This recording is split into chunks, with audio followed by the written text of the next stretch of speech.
بسم الآب والابن والروح القدس إله واحد آمين. أهلا بيكم في قناة أم النور. هنحكي مع بعض معجزة رهيبة جدا، وهي بعنوان الحقوني دم المسيح ملأ حجرتي.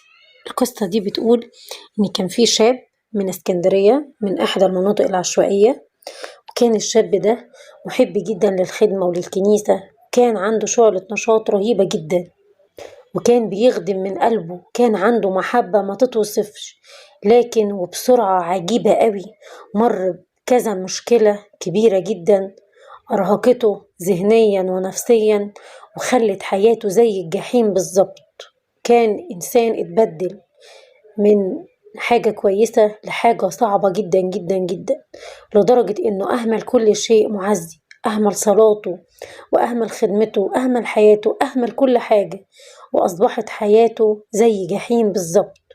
ومن ضيقة أمه عليه كانت تكلمه وتعزيه، لكن هو كان يرفض خالص ويرد عليها ردود صعبة ومزعجة جدا.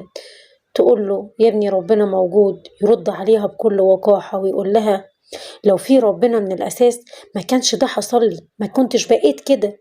وكان تحول لشخص صعب جدا من كتر الظروف اللي حصلت له، ومحاولات كتير جدا علشان يرجع زي الأول تاني، لكن ما كانش فيه أي حاجة نفعت معاه. وللأسف الكنيسة والآباء انشغلوا عنه وسط زحمة الناس، فخلوه يسوء أكتر ومبقاش يرجع زي الأول. طبعا الأم صعبان عليها ابنها، ده كان خادم حلو جدا بقى سيء، وما بقتش عارفة ايه اللي حصل، وما بقتش عارفة تعمل ايه. وتمر الأيام وتحاول الأم إن هي تعزي ابنها الوحيد، وطلبت منه إنه يطلب من المصلوب إنه يرجع له، وشاورت له على الصورة. كان عنده في الأوضة بتاعته صورة للصليبوت. صرخ في وشها وقال لها مفيش مصلوب، الناس فاضية بيضحكوا علينا، وسابها ودخل نام. طبعا هي بره حزينة وتبكي وتصلي لربنا، وهو دخل قبل ما ينام بص لصورة المصلوب اللي متعلقة في الأوضة بتاعته، وضحك كده بكل سخرية وقال صليب، الصليب اللي دي نكتة هايفة.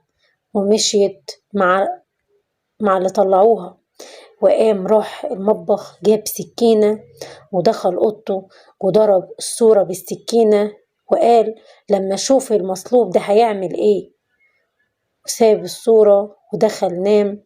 صحي الصبح لقى الأوضة بحالها مليانة دم سايل في الأرض، لدرجة إن ما كانش فيه مكان حتى يحط رجله فيه من الدم اللي موجود.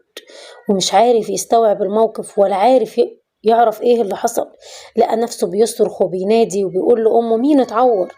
طبعا ما كانش فيه أي حد سمعه خالص. وبدأ يركز واحدة واحدة ويهدى ويشوف منين الدم ده، وبص على الصورة اللي ضربها بالليل بالسكينة، ولقى السكينة مرشوقة في بطن المخلص. يعني هو حط السكينة في مكان البطن في الصورة. فصرخ الشاب وقال له سامحني يا رب، سامحني يا مصلوب، أنا السبب، أنا تعبتك يا رب سامحني. وفضل يبكي ويصرخ ويطلب من ربنا إنه يسامحه. وبعدين رجع الشاب لحياته الأولانية، ورجع لخدمته، ورجع لكنيسته، ورجع لكل حاجة كان هو حلو فيها، وبقى زي الصخر.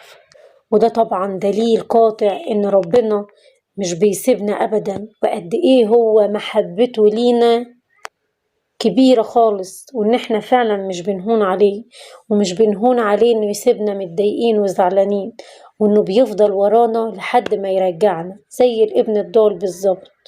وقد إيه فعلا ربنا موجود في حياتنا، بس هو بيبقى عايزنا دايما إن إحنا نبقى جنبه ونلجأ إليه وننادي عليه.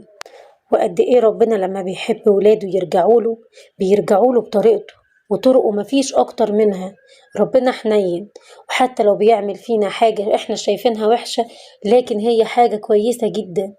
فضل ورا الشاب لحد ما رجعه ليه. قد إيه ربنا عظيم، قد إيه ربنا حنين. ربنا يكون معانا ويبارك حياتنا ويخلينا دايما نرجعوله وما يسيبناش أبدا. ونشوفكم في فيديو جديد من قناة أم النور. ولو عجبتكم القصة ياريت تدعمونا بلايك وتقولوا لنا رأيكم في التعليقات، ونشوفكم في فيديو جديد من قناة أم النور. اذكرونا في صلاتكم. سلام.